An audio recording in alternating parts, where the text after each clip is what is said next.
दोस्तों, मैं फ़ज़कीर हुसैन अपने चैनल में आपका इस्तकबाल करता हूं। आज मैं आपके सामने लेकर हाजिर हूं नीट 2009 की बायोलॉजी पोर्शन की आंसर की। ये AIPMT मेडिकल प्रवेश परीक्षा के नाम से होती थी।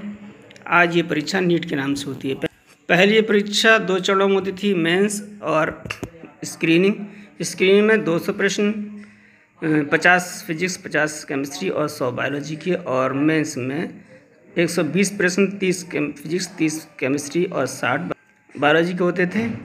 आज इस वीडियो में 2009 की स्क्रीनिंग पेपर के बायोलॉजी पोर्शन के आंसर की पेश करूँगा। तो ये है बायोलॉजी पोर्शन का पहला प्रश्न। समकालीन जीव विज्ञान में बैसिलस थुरिनजिएंसिस नामक जीवाणु का प्रयोग किया जाता है। तो बीजाणु भवन होने पर बैसिलस थुरिनजिएंसिस एक प्रोटीन युक्त कीटनाशी के रूप में अर्थात एंडोटॉक्सिन के क्रिस्टल बनाता है। यह प्रोटीन विस्क्राई जीन्स द्वारा कोड होता है। कुछ जीवाणु डेयरी उत्पादों के निर्माण में भी काम आते हैं, लेकिन ये जो है बैसिलस थुरिनजिएंसिस ये कीटनाशी के रूप में काम करता है। तो बी ऑप्शन इसका सही है। अगला प्रश्न है, निम्नलिखित में से किसके संरक्षण हेतु चिपको आंदोलन प्रारंभ किया गया? तो ये सन 1973 में उत्तराखंड में लकड़ी के व्यापारियों द्वारा वृक्षों की बड़े पैमाने पर कटाई के विरोध में चंडी प्रसाद और सुंदरलाल बहुगुणा द्वारा चिपको आंदोलन प्रारंभ किया गया। तो ये वनों के संरक्षण के लिए किया गया था। बी ऑप्शन इसका सही है। अगला प्रश्न है, वयस्कों में थायरॉक्सिन की कमी के कारण होने वाली शारीरिक अस्वस्थता जिसके निम्नलिखित लक्षण हैं। जो वयस्कों में थायरॉक्सिन की कमी के कारण होने वाला जो रोग है उसके ये लक्षण दिए गए हैं। वो इनमें से देखना है कौन सा रोग है। पहला लक्षण है निम्न उपापचयी दर, शारीरिक भार में वृद्धि और ऊतकों में जल का एकत्रीकरण। ये 3 लक्षण हैं। इनमें से कौन से रोग के हैं ये? तो ये है हमारा मिक्सोडीमा। ये मिक्सोडीमा जो है वो वयस्कों में थायरॉक्सिन की कमी से होता है, और ये जो सामान्य घेंगा है ये आयोडीन की कमी से होता है, और ये जो है वो जड़ वामनता क्रिटिनिज्म ये वृद्धि वर्षों के दौरान बच्चों में थायरॉक्सिन हार्मोन की कमी से होता है। बोनापन जो है इसका लक्षण है, और थायराइड ग्रंथि से थायरॉक्सिन के अल्प स्रावण की अवस्था में ये होता है हमारा हाइपोथायरॉयडिज्म। तो ये हमारा जो लक्षण दिए गए हैं वो है हमारा मिक्सोडीमा। ये सी ऑप्शन सही है। अगला प्रश्न है, कोहनी की संधि है। तो कोहनी की संधि जो है वो कब्जा संधि है, जबकि खूंटीदार संधि एटलस तथा एक्सिस कशोरी के बीच की संधि कहलाती है, और विसर्पी संधि कलाई की इंटरकार्पल संधियाँ कहलाती हैं, और ये जो है कंदुक खल्लिका संधि वो है फीमर सिरे तथा कूल्हे में फिट होने वाली जो संधि है वो कोहनी की संधि है वो कब्जा संधि है। बी ऑप्शन इसका सही है।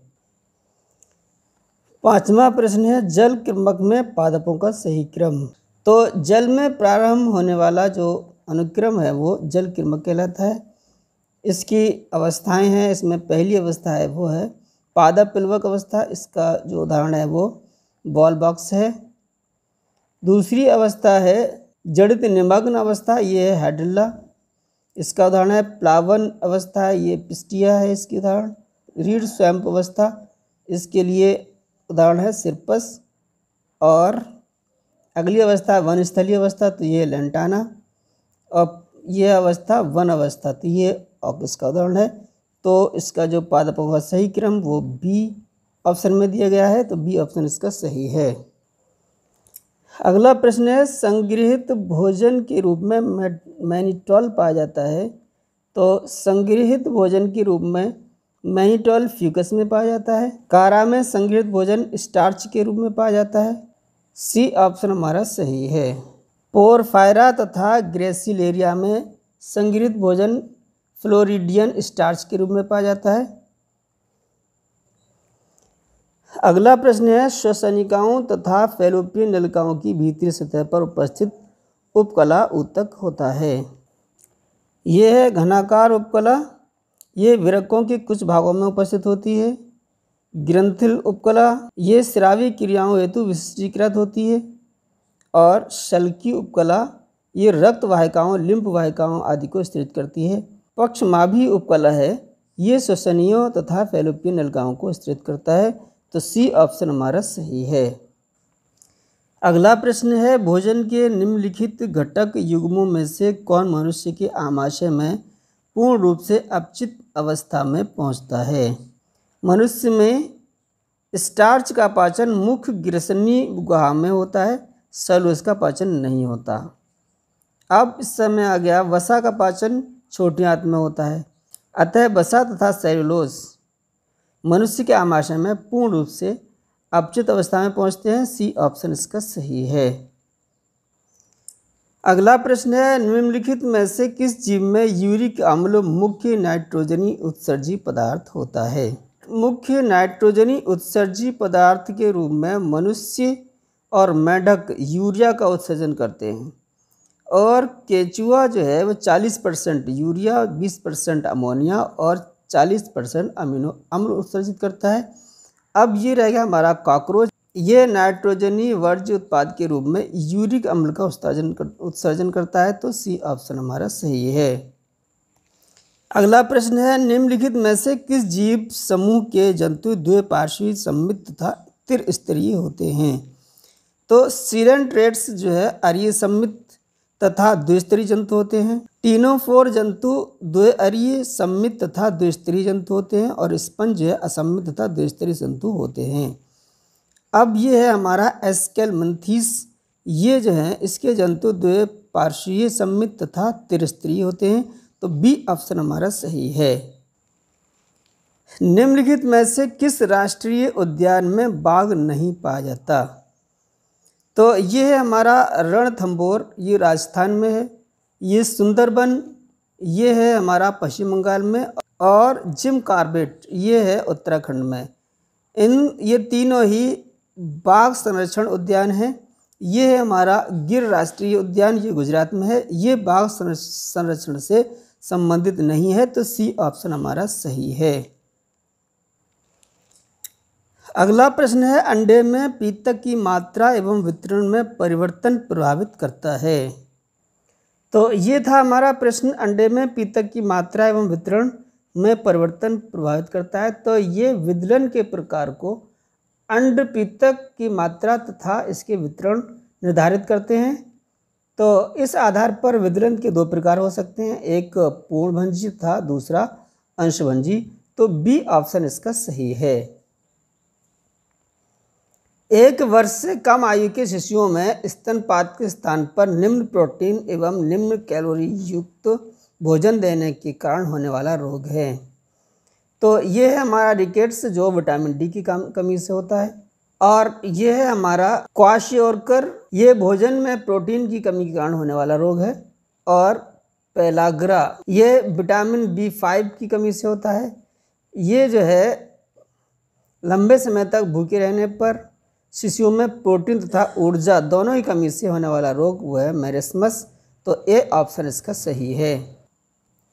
अगला प्रश्न है, उच्च पादपों में हरित लवक के स्ट्रोमा में उपस्थित होते हैं। तो हरित लवक के ग्रेना नामक भाग में प्रकाश निर्भर अभिक्रिया के एंजाइम होते हैं, और राइबोसोम बड़े कला रहित RNA प्रोटीन सम्मिश्र होते हैं। और पर्णहरिम जो है वो एक हरा प्रकाश संश्लेषी वर्णक है। उच्च पादपों में प्रकाश स्वतंत्र अभिक्रियाओं हेतु आवश्यक एंजाइम हरित लवक के स्ट्रोमा नामक भाग में पाए जाते हैं। तो ए ऑप्शन हमारा सही है। अगले प्रश्न में देखें कि निम्नलिखित में से कौन कैंची यानी फैटिमा में कुछ शारीरिक अंगों की सही स्थिति को प्रदर्शित करता है? तो ये है हमारे 17वें और 18वें खंड में सहायक ग्रंथियाँ होती हैं। तो ये गलत है। तो ये हमारे 6वें और 9वें खंड में 4 जोड़ी शुक्रधानियाँ होती हैं। तो ये भी गलत है। अगला ऑप्शन देखें तो 13वें खंड में 1 जोड़ी अंडाशय उपस्थित होता है। तो ये भी गलत है। 10वें तथा 11वें खंड में 2 जोड़ी वृषण होते हैं। तो डी ऑप्शन हमारा सही है। स्त्री में भ्रूणीय निष्कासन प्रतिवर्तन प्रेरित होता है। तो गर्भावस्था के अंत में प्रोजेस्टेरोन हार्मोन का स्रावण कम हो जाता है तथा पिट्यूटरी ग्रंथि के पश्चपिंड से ऑक्सीटोसिन का स्रावण होता है। ये हार्मोन प्रसव पीड़ा को उत्तेजित करता है। तो बी ऑप्शन हमारा सही है। निम्नलिखित में से किसमें हैप्लॉन्टिक प्रकार का जीवन चक्र पाया जाता है? तो ये है अस्टिलेगो, इसमें हैप्लॉन्टिक प्रकार का जीवन चक्र पाया जाता है। तो सी ऑप्शन हमारा सही है।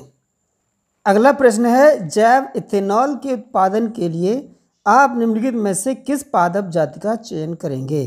तो जैव डीजल तेल तथा जैव इथेनॉल ऐसे नवीन तथा स्वच्छ ईंधन हैं जिन्हें पर्यावरण की सुरक्षा की दृष्टि से ईंधन प्रतिस्थापक के रूप में मान्यता प्रदान की गई है।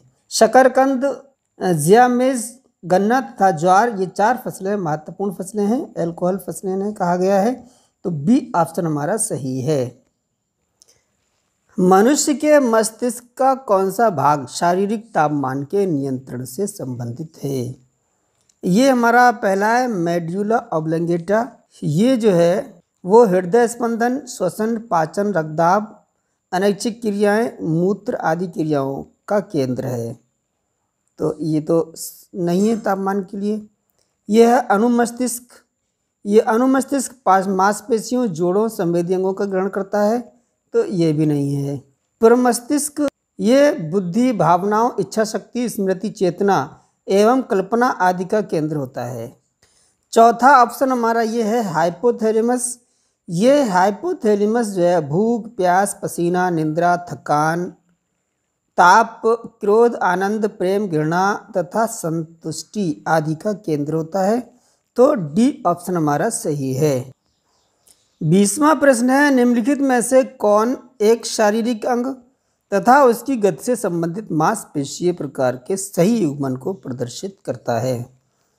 यह है हमारा चिकनी अनैच्छिक पेशी। ये समतल, अनैच्छिक तथा अरेखित पेशियां होती हैं। ये पेशियां पुतली में पाई जाती हैं। तो डी ऑप्शन हमारा सही है। इंग्लैंड में औद्योगिक क्रांति के दौरान पेपर्ड मॉथ अथवा बिस्टन बेडुलेरिया की काले रंग की प्रजाति इसकी हल्के रंग वाली प्रजातियों पर अधिक प्रभावी हो गई। यह एक प्राकृतिक चयन का उदाहरण है जिसमें गहरे रंग वाली प्रजातियों का चयन हुआ। तो ए ऑप्शन इसका सही है। ऑक्सीजनित प्रकाश संश्लेषण पाया जाता है। तो यह ऑसिलेटोरिया, यह एक प्रकाश संश्लेषी साइनोबैक्टीरिया है। इसके द्वारा संपादित प्रकाश संश्लेषण में जल, इलेक्ट्रॉन, धातु तथा ऑक्सीजन एक सह उत्पाद होते हैं। तो बी ऑप्शन हमारा सही है। निम्नलिखित में से किसके द्वारा आनुवंशिक विकार एडेनोसिन डीएमिनेज की कमी का स्थायी रूप से उपचार किया जा सकता है? तो यह हमारा समय समय पर क्रियात्मक एडीए डीएनए युक्त आनुवंशिक अभियांत्रिकी लिम्फोसाइट्स का इन्फ्यूजन द्वारा आनुवंशिक विकार एडेनोसिन डीएमिनेज की कमी का स्थायी रूप से उपचार किया जा सकता है। तो ए ऑप्शन हमारा सही है। सामान्यतः प्रोटोजाइलम में वलयाकार अथवा सर्पिलाकार मोटाई युक्त संवहनी तत्व तब उत्पन्न होते हैं जब जड़ अथवा तना होता है। तो ये संवहनी तत्व तब उत्पन्न होते हैं जब जड़ या तना चौड़ाई में वृद्धि की अवस्था में होता है। तो सी ऑप्शन हमारा सही है। जौ के तने में संवहन पूल होते हैं। तो जौ के तने में संयुक्त बहुफिलोयी तथा बंद प्रकार के संवहन बंडल पाए जाते हैं जो भ्रूण ऊतक में बिखरे रहते हैं। तो बंद तथा बिखरे संवहन पूल होते हैं। तो बी ऑप्शन हमारा सही है। तो दोस्तों आज के वीडियो में बस इतना ही। अगले 26 से लेके आगे के प्रश्नों का आंसर हम अगले वीडियो में लेकर हाजिर होंगे। तो हमारे साथ जुड़े रहिए। अगले वीडियो का नोटिफिकेशन आप तक पहुंच जाए इसके लिए मेरे चैनल को सब्सक्राइब करें। तो ये वीडियो आपको कैसा लगा इसके लिए कमेंट करें और जो हिंदी मीडियम से नीट की तैयारी कर रहे हैं उनको लिए शेयर करें। सारे जहाँ से अच्छा हिंदुस्तान हमारा, हम बुलबुलें हैं इसकी ये गुलसिता हमारा।